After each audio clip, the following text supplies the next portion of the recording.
Welcome everyone. आज हम करने वाले हैं जॉन मिल्टन के अराउंड 150 एमसीक्यूज। इससे पहले की क्लास में हमने जॉन मिल्टन की बायोग्राफी और उनके पोइटिक वर्क्स को बहुत ही अच्छे से डिटेल में स्टडी किया था। आज की क्लास जो होने वाली है वो इजी, मॉडरेट और डिफ़िकल्ट क्वेश्चंस का मिक्सचर होने वाली है। तो इजी क्वेश्चंस को हम फटाफट करेंगे और मॉडरेट और डिफ़िकल्ट क्वेश्चंस को मैं थोड़ा सा एक्सप्लेन कर दूंगा। तो चलिए क्लास को स्टार्ट करते हैं। पहला जो क्वेश्चन है इजी है। When was John Milton born? John Milton कब पैदा हुए थे? 9th of December 1608। नेक्स्ट है, in which city was John Milton born? John Milton जो थे वो किस शहर में पैदा हुए थे? तो आपको पता है किस शहर में? लंदन में। अगला है, John Milton died in the year. अब वो किस ईयर में उनकी डेथ हुई थी? तो सबको पता है 1674। नेक्स्ट है, अगला है, what was John Milton's father's profession? John Milton के फादर का क्या प्रोफेशन था? तो क्या थे वो? एक म्यूजिशियन थे और एक स्क्रिवेनर थे। ये क्या होता है? ये एक क्लैरिकल पोस्ट होती है और जनरली नोटबी के इक्विवेलेंट होती है। ओके, आगे देखते हैं। Which university did John Milton attend? कौन सी यूनिवर्सिटी को इन्होंने अटेंड किया था? तो क्राइस्ट कॉलेज कैम्ब्रिज को इन्होंने अटेंड किया था। इनकी बायोग्राफी में हमने पढ़ा था। आगे देखते हैं, Milton was known as the lady of Christ during his time at. तो जब वो क्राइस्ट कॉलेज कैम्ब्रिज में पढ़े थे तब वहाँ पे उन्हें द लेडी ऑफ क्राइस्ट कहा जाता था due to his fair complexion and bad hair. आगे देखते हैं, what was Milton's religious background? इनका रिलीजियस बैकग्राउंड क्या था? तो ये एक प्योरिटन थे, सबको पता है। In which period did Milton write L'Allegro and Il Penseroso? तो ये किस पीरियड में लिखी थी? तो मिल्टन के करियर का स्टार्टिंग फेज था हॉटन पीरियड, जहाँ पे ये हॉटन में जाके रहे थे और इन्होंने वहाँ पे बहुत सारी पोइट्री लिखी थी। तो उसी में से ये दो ट्विन पोएम्स जो थी उनको भी लिखा था ड्यूरिंग द हॉटन पीरियड। आगे देखते हैं, what is the name of Milton's famous elegy written for Edward King? Milton ने एक एलिजी लिखी है। इनके जो दोस्त थे एडवर्ड किंग, इनकी डेथ हो गई थी और इनकी डेथ पर इन्होंने एक बहुत ही फेमस एलिजी लिखी है जिसका नाम है लाइसीडास। ठीक है, कॉमर्स क्या है? मास्क है। ये ट्विन पोएम्स में ये एक पैम्पलेट है। तो लाइसीडास एक एलिजी है और ये one of the greatest elegies in the history of English literature है। ओके, आगे देखते हैं। नेक्स्ट 10th है, which one of Milton's work defends freedom of press? तो मिल्टन का कौन सा वर्क जो है वो फ्रीडम ऑफ प्रेस को डिफेंड करता है? तो पैराडाइज लॉस्ट तो नहीं करता है, लाइसीडास एलिजी है। सैमसन एगोनिस्टिस एक ट्रेजेडी है, बस ट्रेजेडी है। तो कौन सा बचा? ये एक पैम्पलेट है एरियोपेजिट का जो कि आया था 1644 में। आगे देखते हैं, John Milton's epic poem paradise Lost was published in? कब पब्लिश हुई थी पैराडाइज लॉस्ट? पहली बार 1667 में और इस समय इसकी 10 बुक्स आई थी। आगे देखेंगे इसके बारे में आगे भी। What is the blank verse poem that narrates the fall of man? तो ये जो है वो किस ब्लैंक वर्स पोयम का सब्जेक्ट है? तो किसका है? पैराडाइज लॉस्ट का। ठीक है, आगे देखते हैं, विच of these is not a work by Milton? इसमें से कौन सा मिल्टन का वर्क नहीं है? तो कॉमर्स इनका है, एक मास्क है। पैराडाइज वीकेंड भी इनका है जो लॉस्ट के बाद आया था। एरियोपेजिट का अभी हमने देखा इनका है। द फेरी क्वीन इनका नहीं है। ये किसका है? ये है स्पेंसर का। ठीक है, और आपको बता दूं मिल्टन जो है वो स्पेंसर को अपना टीचर कंसीडर करते थे। 14 है, John Milton served as Latin secretary under? किसके अंडर इन्होंने एज अ लैटिन सेक्रेटरी काम किया था?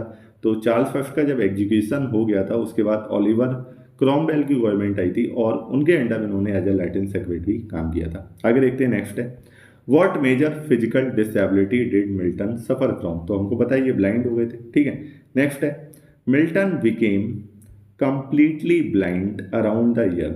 ठीक है, किस ईयर में ये पूरी तरह से ब्लाइंड हो गए थे? तो पता है हमें कौन सा? 1652। 17 है, सैमसन एगोनिस्टिस इज मॉडल्ड आफ्टर? तो सैमसन एगोनिस्टिस है वो किस पे आधारित है? एक ग्रीक ट्रेजेडी है, उस पे आधारित है। 18 है, which prose work defends the execution of Charles first? We all know Charles first को एग्जीक्यूट कर दिया गया था 1649 में। इसके बाद एक ऐसी लहर सी बनाई गई थी, ऐसी भावनाएं बनाई गई थी पब्लिक में इनके रॉयल सपोर्टर्स के द्वारा कि चार्ल्स फर्स्ट एक बहुत ही अच्छे नेक दिल इंसान थे, बहुत ही नेक दिल राजा था और उसको बिना मतलब में मार दिया गया। तो जनता भी जो है वो बहलावे में आ गई और एक जो भावना थी इस तरह की उमड़ने लगी पब्लिक में। तो इसको डिफेंड करने के लिए, उनके चार्ल्स फर्स्ट के एग्जीक्यूशन को डिफेंड करने के लिए मिल्टन ने एक वर्क लिखा था, the tenure of kings and magistrates. Okay, आगे देखते हैं। What is the theme of Paradise begin? हमें पता है temptation of Christ. Why? Satan. Satan जो है वो क्राइस्ट को टेम्प्ट करने का प्रयास करता है। What is the name of Milton's masque performed at Ludlow Castle? इसका भी नाम ध्यान रखना। यहाँ पे ये जो मास्क है ये परफॉर्म किया गया था, और मास्क का नाम क्या था? कॉमस। आगे देखते हैं। Which language did Milton use for his official correspondence as Latin secretary? तो कौन सी लैंग्वेज यूज की थी? लैटिन। आगे नेक्स्ट है। Which of these virtues is personified in Milton's on his blindness sonnet? इनकी एक सोनेट थी, हमने पढ़ी पीछे, हमने इसका बैकग्राउंड देखा, कंटेक्स्ट देखा, समरी देखी, लाइन बाय लाइन एक्सप्लेनेशन देखा, ठीक है, और इसके बाद इसमें क्या क्या लिटरेरी डिवाइसेस यूज की गई हैं ये भी देखा। तो इतने अच्छे से ये हमने सोनेट पढ़ी थी, क्योंकि ये लग रखी है आपके एलटी ग्रेड के सिलेबस में। अब देखेंगे इसमें जब हम पढ़ रहे थे तो हमने देखा था कि एक वर्च्यू है उसको पर्सोनिफाई किया गया है, उसका क्या नाम है? होप, चैरिटी, फेथ और पेशेंस। क्या नाम था उसका? पेशेंस। पेशेंस जो है वो आके मिल्टन को गाइड करता है 20 सोनेट में, ठीक है। तो किस वर्च्यू को पर्सोनिफाई किया गया है? पेशेंस को, ध्यान रखना। आगे देखते हैं। 23 Milton's last marriage was to? Milton की जो आखिरी मैरिज थी वो किससे थी? एलिजाबेथ मिंसुल से। आगे देखते हैं। 24 है। Milton was worried in? Milton को कहाँ पे वरी किया गया था? तो सेंट जाइल्स क्रिपल गेट में इनको बरी किया गया था। नेक्स्ट है। Milton's style is best described as? इनके स्टाइल को बेस्ट किस तरह से डिस्क्राइब करते हैं? तो इनका स्टाइल जो था वो था grand, elevated and rhetorical. Next है। Who is the author of sonnet on his blindness? अब ये जो क्वेश्चन है इस सोनेट पे होंगे, क्योंकि ये सोनेट आपके एलटी ग्रेड के सिलेबस में लग रखी है। तो ये सोनेट है, इसके ऑथर कौन है? जॉन मिल्टन है, वी ऑल नो। आगे देखते हैं। नेक्स्ट है। What is the main theme of on his blindness? On his blindness की मेन थीम क्या है? तो इसकी मेन थीम जो है वो faith and acceptance of God's will, ठीक है, भगवान पे विश्वास है और भगवान की जो इच्छा है उसको स्वीकार भी करते हैं। नेक्स्ट, थर्ड जो है, the line when I consider how my light is spent, ये पहली ही लाइन है सोनेट की, और ये मेटाफर इसमें एक यूज किया गया है लाइट। वो किसके लिए यूज किया गया है? तो किसके लिए किया गया है? विजन और आई साइट के लिए। आगे देखते हैं। फोर्थ है the sonnet on his blindness, ये एक और नाम से जानी जाती है, वो कौन सी है? Sonnet number 19। ये जो है वो रोमन नंबर है, किसके लिए? 19 के लिए। आगे देखते हैं। What poetic form is used in on his blindness? कौन सी पोइटिक फॉर्म यूज की गई है? शेक्सपियरियन सोनेट या पेट्रार्कन सोनेट? ये तो हमें पता है सोनेट है, तो फ्री वर्स और बैलेट तो होगा नहीं, ठीक है। तो कौन सी सोनेट है? शेक्सपियरियन है या पेट्रार्कन है? तो ये शेक्सपियरियन सोनेट बिल्कुल भी नहीं है, ये पेट्रार्कन सोनेट है, जिसमें एक ऑक्टेव और एक सेस्टेट है। अच्छा, इसमें कितनी लाइन्स हैं? तो हमें पता है सोनेट में 14 लाइन्स होती हैं। What is the rhyme scheme of the octave in this sonnet? अब जो ऑक्टेव इसमें यूज किया गया है उसकी राइम स्कीम क्या है? तो ध्यान रखना, कोई सी भी हो सकती है, जरूरी नहीं। पेट्रार्कन सोनेट में राइम स्कीम जो है वो फिक्स नहीं होती। सबसे पहले ये तो होगा नहीं, ऑक्टेव 8 लाइन्स का होता है, लेकिन इसमें से कोई सी भी हो सकती है। जो जनरली होती है वो यही वाली होती है, A V V A V V A, ठीक है। आगे देखते हैं। नेक्स्ट है। What figure of speech is used in patience to prevent that murmur soon replies? अब इसमें कौन सी फिगर ऑफ स्पीच यूज की गई है? अभी अभी हमने पढ़ा कि इस सोनेट में पेशेंस को पर्सोनिफाई किया गया है, उसको as a living being treat किया गया है। तो जब हम किसी एब्स्ट्रैक्ट या फिर नॉन लिविंग थिंग को लिविंग थिंग की तरह ट्रीट करते हैं तो वहाँ पे कौन सी फिगर ऑफ स्पीच होती है? पर्सोनिफिकेशन। तो पेशेंस एक वर्च्यू है और वो एब्स्ट्रैक्ट थिंग है, उसको हम as a living being treat कर रहे हैं, तो वहाँ पे कौन सी फिगर ऑफ स्पीच होगी? पर्सोनिफिकेशन। आगे देखते हैं। The one talent mentioned in the poem alludes to. अब देखो यहाँ पे इस पोएम में एक वर्ड का जिक्र हुआ है जिसका नाम है टैलेंट। ये टैलेंट जो है वो एल्यूजन है और ये एक रेफरेंस है जो कि उठाया गया है कहाँ से? बाइबल से। ओके, आगे देखते हैं। Next, the phrase they also serve who only stand and wait, ये लाइन है सोनेट की आखिरी लाइन है, और इसका क्या मतलब है? इसका मतलब ये है कि जो लोग चुपचाप अपनी पीड़ा को सहते रहते हैं और भगवान की आज्ञा को मानते रहते हैं, ठीक है, वो भी गॉड को क्या कर रहे हैं? सर्व कर रहे हैं। तो बी ऑप्शन करेक्ट है। Those who wait in obedience also serve God. मतलब मिल्टन यहाँ पे ये कहना चाह रहे हैं कि ऐसा नहीं है कि जो लोग सिर्फ दुनिया में काम कर रहे हैं वही गॉड को सर्व कर रहे हैं। अब वो ब्लाइंड है, कुछ कर नहीं सकता, उसके अंदर जो एकमात्र टैलेंट था उसको वो यूज नहीं कर सकता, ठीक है। तो ऐसा नहीं है कि वो गॉड को सर्व नहीं कर रहा है, वो चुपचाप अपनी पीड़ा को सह रहा है और गॉड की विल को एक्सेप्ट कर रहा है, तो वो भी गॉड को उतना ही सर्व कर रहा है जितने की बाकी के लोग। आगे देखते हैं, नेक्स्ट है what inner conflict is present in the sonnet. Sonnet के अंदर क्या इनर कन्फ्लिक्ट जो है वो प्रेजेंट है। तो सबसे पहले तो क्या है, क्रिएटिविटी वर्सेज ब्लाइंडनेस। क्रिएटिविटी है उसके अंदर लेकिन वो अंधा हो गया है। आगे आगे देखते हैं, 12 है Milton use the word yoke in the poem to symbolise. अब ये जो वर्ड आया है ये क्या सिंबलाइज कर रहा है, तो ये सिंबलाइज कर रहा है जो लाइफ की ड्यूटीज हैं, उनका जो बर्डन है जिसको निभाना ही है, उसको ये वर्ड जो है वो सिंबलाइज कर रहा है। आगे देखते हैं, the line doth God exact labour light the night. अब ये जो लाइन आई है सोनेट में, इसका क्या मतलब है, इसका मतलब ये है कि गॉड क्या उनसे भी लेबर को एक्सेप्ट करता है, उनसे भी एक्सपेक्ट करता है कि वो काम करें जो लोग अंधे हो गए हैं, जिन्हें देखने से मना कर दिया गया है, क्या उनसे भी गॉड एक्सपेक्ट करता है कि वो काम करें। तो ये क्या है, ये मिल्टन एक तरह का क्वेश्चन पूछते हैं। क्या पूछते हैं, क्वेश्चन पूछते हैं किससे, भगवान से। आगे देखते हैं, मिल्टन बिकेम कंप्लीटली ब्लाइंड इन कब, 1652 में हमने पढ़ा। 15 है what does the word fondly mean in the line I fondly ask. इस वर्ड का क्या मतलब है, तो इस वर्ड का मतलब है फुलिशली। मिल्टन जो है वो फुलिशली पूछते हैं, ऊपर जो अभी क्वेश्चन आया था उसको, कि क्या भगवान उनसे भी काम को एक्सपेक्ट करता है जो अंधे हो गए हैं, ठीक है। तो इसका मतलब क्या है, फुलिशली। आगे देखते हैं, next what virtue is personified in the poem. अभी हमने देखा पेशेंस। अगला है the sonnet contrast two types of services to the God. किसको, एक तो एक्शन को और दूसरा पेशेंट वेटिंग को, या तो काम करो या फिर चुपचाप इंतजार करो। इन दो सर्विसेज को कंट्रास्ट करता है इस सोनेट में कौन, मिल्टन। आगे देखते हैं, Milton's worry about not using his talent refers to a parable from. Milton जो है वो चिंतित हैं क्योंकि वो अपनी पोइटिक एबिलिटीज को यूज नहीं कर सकते हैं, तो वो एक पैराबल को रेफर करते हैं, और वो पैराबल जो है वो कहाँ से ली गई है, द बुक ऑफ मैथ्यू से। आगे देखते हैं, नेक्स्ट है which of the following not used in the poem. इसमें से कौन सा जो है वो पोएम में यूज नहीं किया गया, कौन सी डिवाइस नहीं यूज की गई। हमने देखा एल्यूजन यूज की गई है, पर्सोनिफिकेशन यूज की गई है, इंजैममेंट भी यूज की गई है। जब मैं आपको सोनेट पढ़ा रहा था मैंने बताया था कैसे यूज की गई है। इंजैममेंट होता क्या है, जब आइडियाज एक लाइन से दूसरी लाइन में फ्लो होते हैं बिना रुके हुए। मैंने आपको लाइव प्रूफ दिखाया था कैसे वो हो रहे हैं। आगे देखते हैं, ऑक्सीमोरन का कहीं भी यूज नहीं किया गया है, तो सी ऑप्शन जो है वो करेक्ट है। 20th है the closing line of the sonnet is famous for expressing. जो क्लोजिंग लाइन है वो क्या दिखा रही है, the value of silent obedience. अभी हमने ऊपर लाइन भी पढ़ी थी। अब आगे है अगला question, who wrote the sonnet on his blindness, we know John Milton. अब यहाँ पे बहुत इजी क्वेश्चन है, इनको जल्दी जल्दी करेंगे। Which physical condition is central to the sonnet, तो कौन सी है, blindness. When I consider how my light is spend, किसको रेफर कर रहा है, लॉस ऑफ आई साइट को। On his blindness is numbered, ये कौन से नंबर की सोनेट थी, सोनेट 19, अभी हमने पढ़ा। आगे है what type of sonnet is on his blindness, तो हमने पढ़ा पेट्रार्कन है, ठीक है। कुछ क्वेश्चन रिपीट हुए हैं, इसके बाद फिर से अच्छे क्वेश्चन आएंगे। 6 है वाइम्स्की ऑक्टेव की, अभी हमने पढ़ ली थी, एबीबीए ये भी हमने पढ़ लिया था कि सोनेट में कितनी लाइन होती है, 14 होती है। आगे देखते हैं, 8वां है the one talent in poem refers to, किसको रेफर करता है ये टैलेंट, पोएटिक गिफ्ट को, जो मिल्टन की पोएटिक एबिलिटी है उसको रेफर करता है। अच्छा, जो ये टैलेंट है ये एक एलूजन है, और कहाँ से लिया गया है, ये लिया गया है बाइबल से। आगे देखते हैं, next what biblical parable is referenced in the poem. कौन सी बिब्लिकल पैराबल का रेफरेंस जो है वो पोएम में दिया गया है, तो किसका, टैलेंट्स का। एक टैलेंट, 3 टैलेंट को डिस्क्राइब किया गया है बुक ऑफ जेनेसिस में, ठीक है। तो वो इन्होंने उठाया है इस सोनेट में।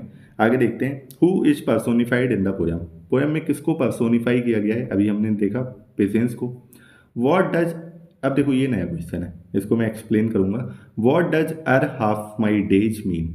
अब होता क्या, अर हाफ माई डेज, इसका मतलब होता है कि वो उसकी जिंदगी के आधे दिन ही बीते थे, उससे पहले ही। अर्ब का मतलब होता है बिफोर इन टाइम, ठीक है। उससे पहले ही वो क्या हो गए, वो ब्लाइंड हो गए, तो इसका मतलब होगा बिफोर मिड लाइफ। आगे देखते हैं, 13th है which poetic device is found in light is spent. तो अभी हमने देखा ये जो लाइट है वो किसकी जगह पे यूज किया जा रहा है, आई साइट की जगह पे, ठीक है। मतलब लाइट का कंपैरिजन एक तरह से आई साइट से हो रहा है, और इसको ये वर्ड रिप्लेस कर रहा है। तो कौन सी फिगर ऑफ स्पीच है, मेटाफर। आगे देखते हैं, द मरमर रेफर्स टू। मरमर किस चीज़ को रेफर कर रही है, तो मरमर जो है वो अभी हमने पढ़ा था, पूरी लाइन भी पढ़ी थी ये वाली ऊपर। हिज फुलेस्ट क्वेश्चनिंग, जो वो क्वेश्चन पूछता है उसको रेफर कर दीजिए। ठीक है, आगे देखते हैं। They also serve who only stand and wait, ये क्या एक्सप्रेस कर रहा है, ये एक्सप्रेस कर रहा है ओबीडियंस को। ठीक है, आगे देखते हैं next. Mild yoke is a symbol of, mild yoke क्या है, वो किसका सिंबल है, फेथफुल सफरिंग का, मतलब सफर करो, पीड़ा है लेकिन विश्वास रखो किस पे, भगवान पे। आगे देखते हैं।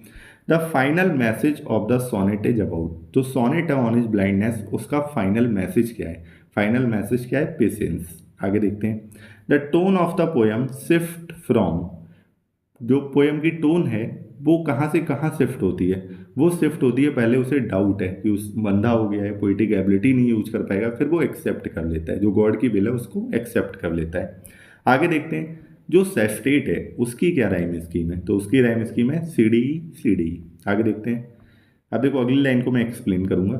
God doth not need either man's work or his own gift, God को जरूरत नहीं है, भगवान को जरूरत नहीं है इंसान के काम की या उसके एबिलिटीज की, उसके गिफ्ट की। ठीक है, तो इसका मतलब क्या है, God values obedience more than actions, उसको तुम्हारे गिफ्ट और काम की कोई जरूरत नहीं है, उसको बस इतनी जरूरत है कि तुम उस पर फेथ रखो और जितना कहा गया बस उतना करो, मतलब आज्ञा का पालन करो। ठीक है, आगे देखते हैं। What was Milton age around his complete blindness, उनकी क्या एज थी, तो 1608 में पैदा हुए थे और 1652 में ब्लाइंड हो गए, तो निकाल लो, सिंपल मैथ है, 44 ईयर्स। आगे देखते हैं।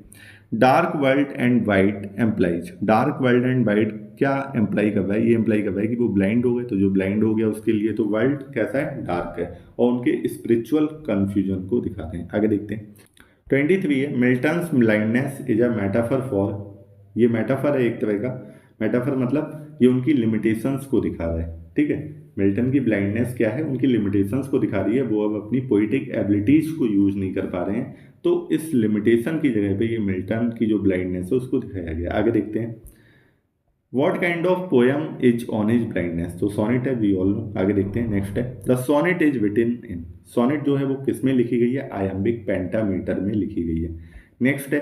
The main conflict in the poem, poem में जो मेन कन्फ्लिक्ट है वो क्या है, वो क्या है, फेथ और डाउट के बीच में है। आगे देखते हैं next.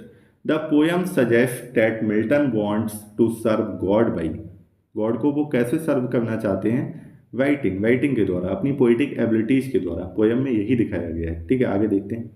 Who answers Milton's inner question in the poem, अब जो मिल्टन इतने सारे सवाल पूछ रहे हैं उसका जवाब कौन देता है, पेशेंस। आगे। Milton feels that hiding his talent is, Milton ऐसा महसूस करते हैं कि अपने टैलेंट को छुपाना क्या है, एक पाप है, उन्हें भगवान ने जो टैलेंट दिया है पोइटिक एबिलिटी, अब वो यूज नहीं कर पा रहे हैं, अंधे हो गए, तो वो एक तरह का सिन कर रहे हैं, पाप कर रहे हैं।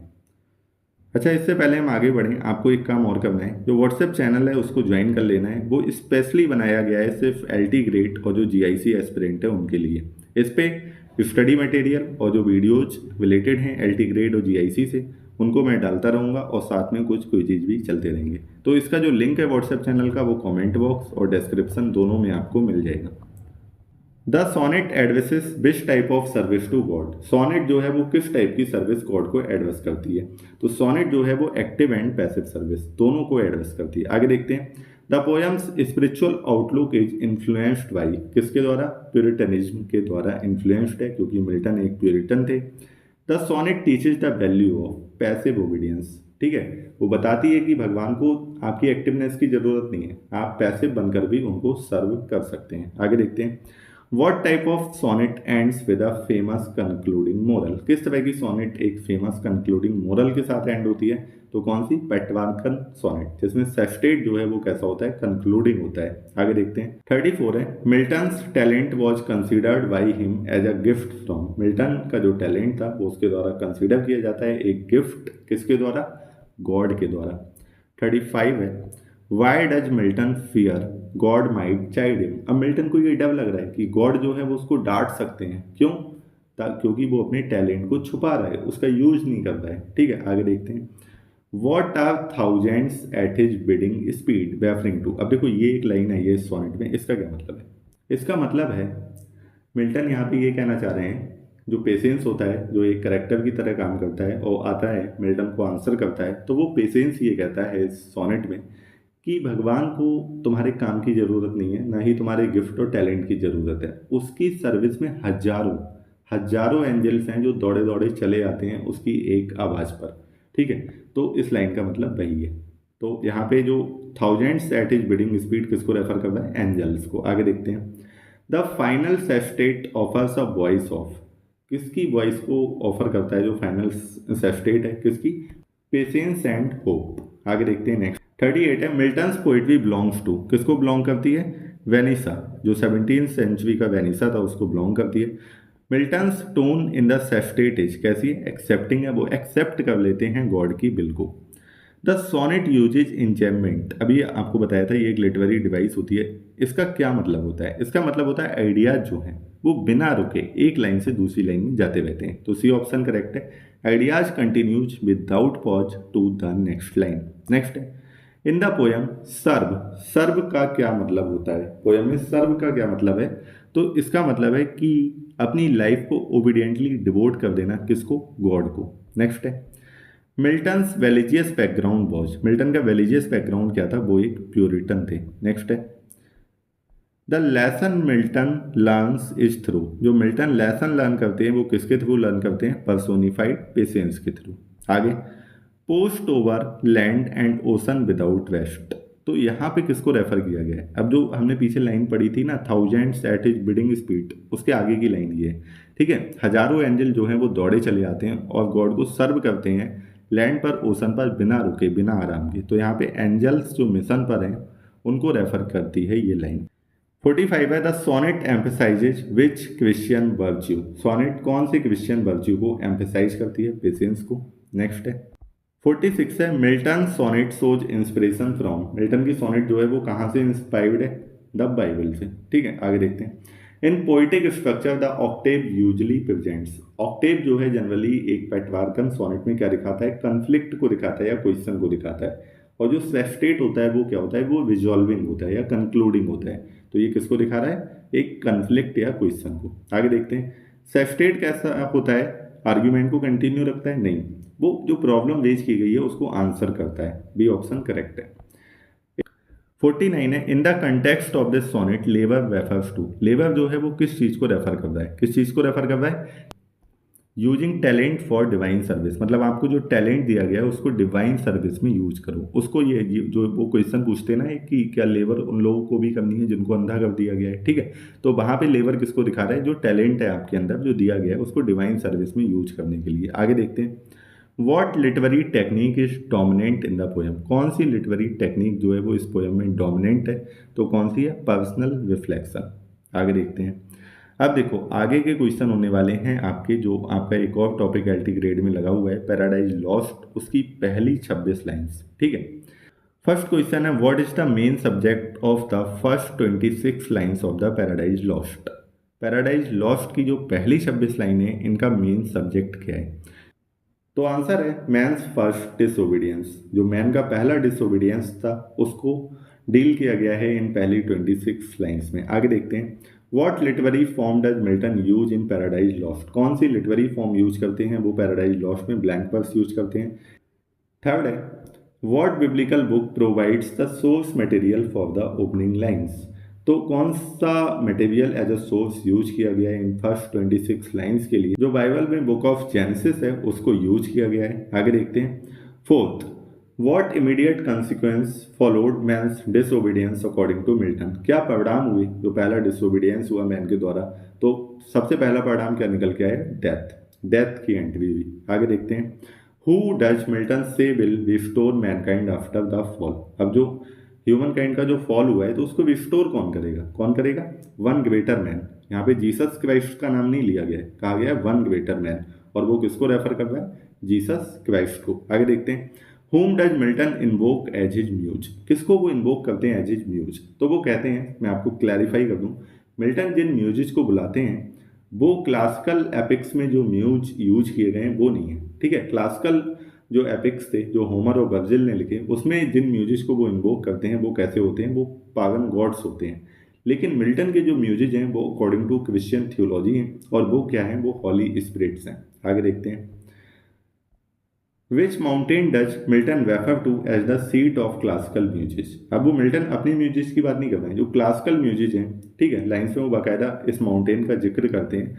वो कहते हैं कि ये क्लासिकल म्यूजिक कौन सी माउंटेन पे रहते हैं, तो कौन सी माउंटेन का नाम लिया उन्होंने, ऑनियन माउंट। आगे देखते हैं, the muse that Milton invokes also inspired whom.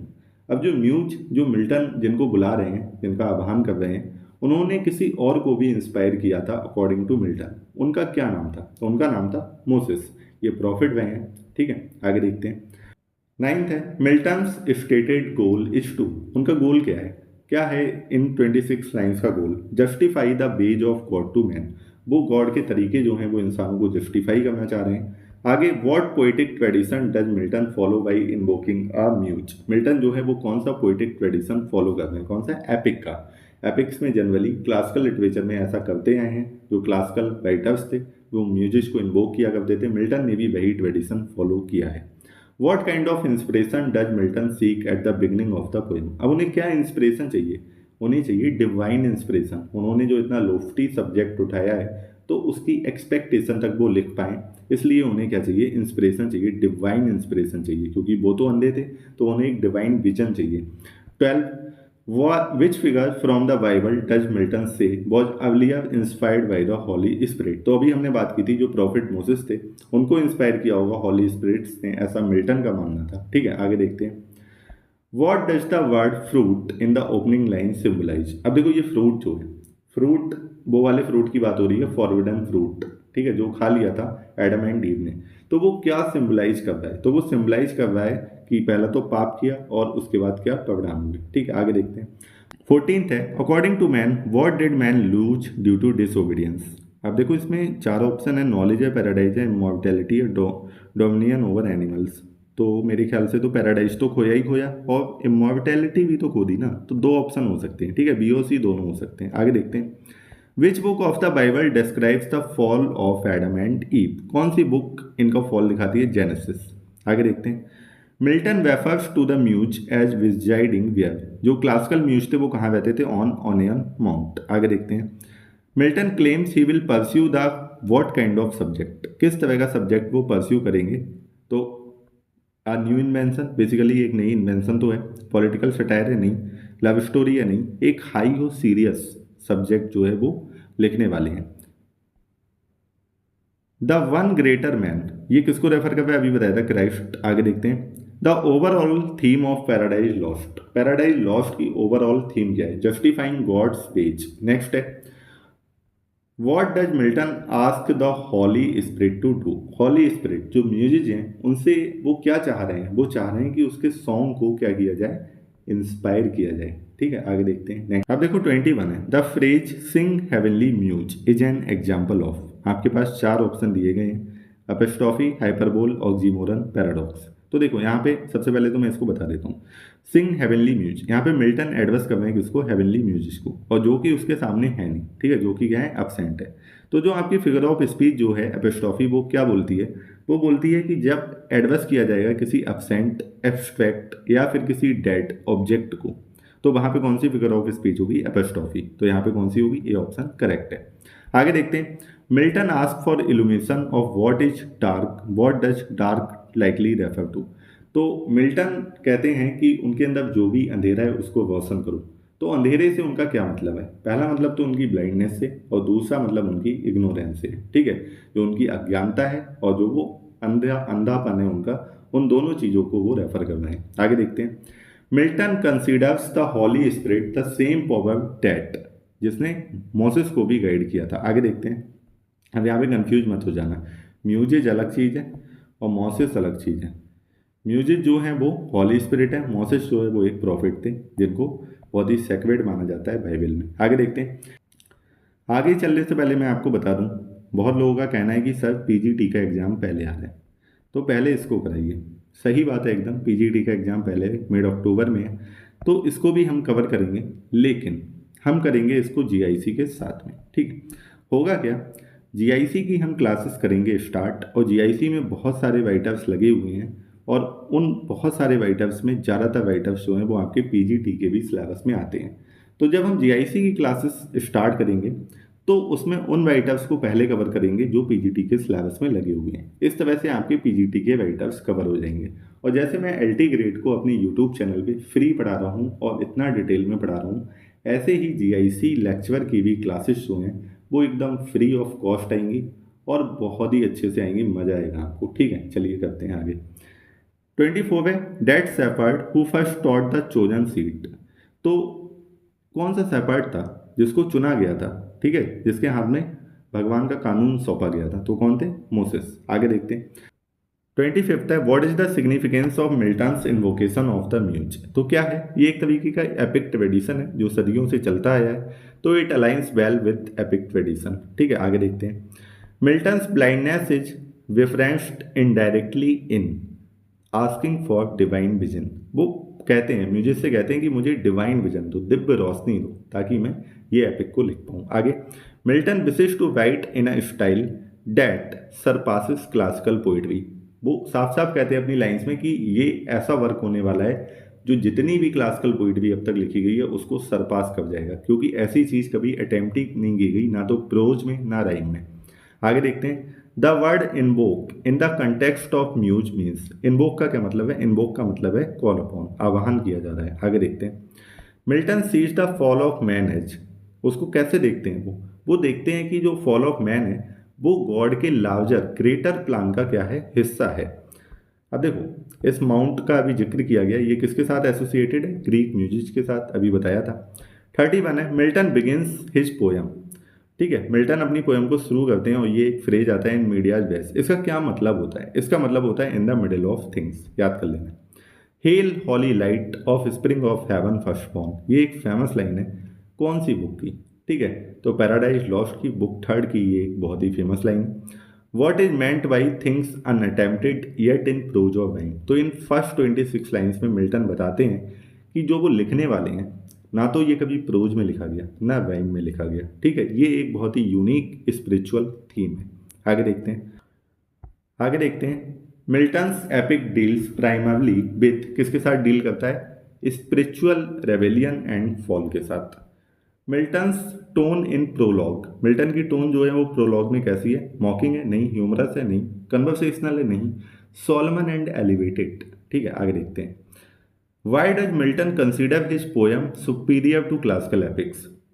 वो क्यों कहते हैं उनकी पोयम जो है वो क्लासिकल एपिक्स से सुपीरियर होने वाली है? तो क्यों? क्योंकि उनकी पोयम जो है वो एक डिवाइन ट्रुथ पे बेस्ड है। ठीक है, ऐसा कभी पहले लिखा नहीं है। आगे है the muse invoked is believe to have help which prophet. बार बार आ रहा है मोसेस। ठीक है, बहुत ही इंपॉर्टेंट क्वेश्चन है। आगे देखते हैं। Milton's work reflect influences of which epic poet the most. कौन से एपिक पोएट का बहुत ज़्यादा इन्फ्लुएंस दिखाया जा रहा है मिल्टन के ऊपर? तो ये सारे वर्जिल, डांटे, होमर, ये जितने भी क्लासिकल पोएट्स थे, इन सब का इन्फ्लुएंस जो है वो मिल्टन के ऊपर है। पैराडाइज लॉस्ट को कितनी बुक में डिवाइड किया गया इसके फाइनल वर्जन में? तो हम 12 बुक में डिवाइड करते हैं। ठीक है, इनिशियली 10 बुक्स में आया था। What does Milton seek to explore in this poem. क्या एक्सप्लोर करना चाह रहे हैं इस पोएम में? The eternal purposes of God. आगे देखते हैं। Paradise Lost was first published in which year. किस ईयर में पहले सबसे पहली बार पब्लिश हुआ था? तो हमने पढ़ा था 1667 में। नेक्स्ट है Milton refers to the Holy Spirit as the source of what. किसका सोर्स मानते हैं हॉली स्पिरिट को? सेक्रेड नॉलेज का, क्योंकि वो कहते हैं हॉली स्पिरिट उस समय थी जब भगवान ने क्रिएशन की शुरुआत की थी। आगे देखते हैं। Of man's first disobedience refers to, क्या किसको रेफर किया जा रहा है? इस डिसोबीडियंस से मतलब क्या है? तो मतलब ये है जब एडम एंड ईव ने फॉरबिडन फ्रूट खा लिया था। ठीक है, आगे देखते हैं। इन asking for divine help Milton follows the tradition of classical epic poets. इनका ट्रेडिशन फॉलो करते हैं और म्यूजिक को इन्वोक करते हैं। आगे, what is the mood off opening lines of Paradise lost. कैसा मूड है इनका? रिफ्लेक्टिव है और रेवरेंट है। ठीक है, ना तो प्लेफुल है, ना केयर फ्री है, ना सटायरिकल है। आगे, मिल्टन्स एपिक एक्सप्लोर्स, क्या एक्सप्लोर करता है ये? क्या एक्सप्लोर करता है? Cosmic conflict and divine justice. आगे देखते हैं। In the prologue Milton sees himself as, अपने आप को क्या दिखाते हैं मिल्टन? क्या एक कोर्ट एंटरटेनर दिखाते हैं? वॉन्डरिंग वर्ड, हिस्टोरियन नहीं, अ प्रॉफिट पोएट। ठीक है, next. The forbidden fruit represents, क्या रिप्रेजेंट करता है? फॉरबिडन फ्रूट क्या रिप्रेजेंट करता है? Temptation and sin. आगे, Milton appeals to which spiritual entity for guidance, तो हम सबको पता है हॉली स्पिरिट्स को इन्वोक करते हैं। और अगला क्वेश्चन है, that to the height of this great argument I may assert eternal Providence, तो वो कहते हैं कि सबसे पहले तो म्यूजिक से प्रार्थना करते हैं कि जितना लोफ्टी मैंने सब्जेक्ट उठाया है उतना ऊंचा मैं लिख भी पाऊँ, ठीक है, ताकि मैं बता पाऊँ गॉड का एटर्नल प्रोविडेंस, उसका जो ग्रेटर प्लान है, उसके जो तरीके हैं वो इंसानों को मैं समझा पाऊँ, ठीक है। तो वो जो है वो मिल्टन यहाँ पे म्यूजिक से प्रार्थना करते हैं। तो ये जो है ये क्या दिखा रहा है, क्या दर्शाना चाह रहा है मिल्टन का, God's control over all thing. तो आज की क्लासेस में आई होप आपने एंजॉय किया होगा। अब देखो आप लोगों की बहुत सारी शिकायतें हैं। पहली शिकायत तो ये है कि सर बहुत जल्दी जल्दी क्वेश्चन आंसर करते जाते हो। तो भाई वीडियो बहुत लंबी हो जाएगी अगर जल्दी नहीं करेंगे। 150 क्वेश्चन है, अगर एक क्वेश्चन में 1 या 2 मिनट लगाएंगे तो 2-3 घंटे की वीडियो बन जाएगी। तो मैं ऐसा नहीं करना चाहता। वीडियो जितनी जल्दी ख़त्म हो जाए उतना अच्छा रहता है और आपको क्वेश्चन आंसर्स मिल ही जाते हैं, उतना सफिशियंट है। अगर आप कहोगे कि किसी चीज़ को थोड़ा ज़्यादा एक्सप्लेन करो तो मैं कर दिया करूँगा। सेकंड चीज़ ये है कि क्वेश्चंस, बहुत लोगों का कहना आंसर मत दिखाओ। ठीक है, मैं कोशिश करूँगा आगे से जो है आंसर्स को नहीं दिखाऊँ, आंसर्स को अलग से नीचे पीडीएफ में रख दिया करूँगा, ठीक है, आंसर्स को नहीं रिवील करूँगा। तो ऐसा हम कर सकते हैं, ये सजेशन जो है इस पर मैं काम कर सकता हूँ। और अगर आपको ये क्लासेस पसंद आ रही हैं, ऐसे ही कंटिन्यू रहेंगी, पूरा एलटी ग्रेड का हम सिलेबस करने वाले हैं, ठीक है, आप बिल्कुल भी चिंता मत करना, पूरा सिलेबस होगा बिना किसी दिक्कत के होगा। और सिर्फ एलटी का नहीं, जीआईसी का भी होगा, ठीक है, जीआईसी लेक्चर और एलटी ग्रेड। पीजीटी का मैं इसलिए नहीं करा रहा हूँ क्योंकि मेरा मानना है कि आप लोग कर चुके होंगे अब तक टीजीटी पीजीटी, इतने सालों से ये एग्जाम पेंडिंग है, तो अब कराने का कोई मतलब नहीं बनता, आप लोग अब तक कर चुके होंगे। फिर भी बहुत सारा कंटेंट मेरे यूट्यूब चैनल पे पीछे पड़ा है, आप देख सकते हैं। लेकिन इसका बहुत ही अच्छे से हम पूरा सिलेबस कवर करेंगे, एकदम पूरे तरीके से, कायदे से, ठीक है। तो आप लोग चैनल पे बने रहिए और इसको सब्सक्राइब जरूर कर दीजिए और भैया वीडियो को लाइक कर दिया करो यार, ठीक है। चलो मिलते हैं अगली वीडियो में।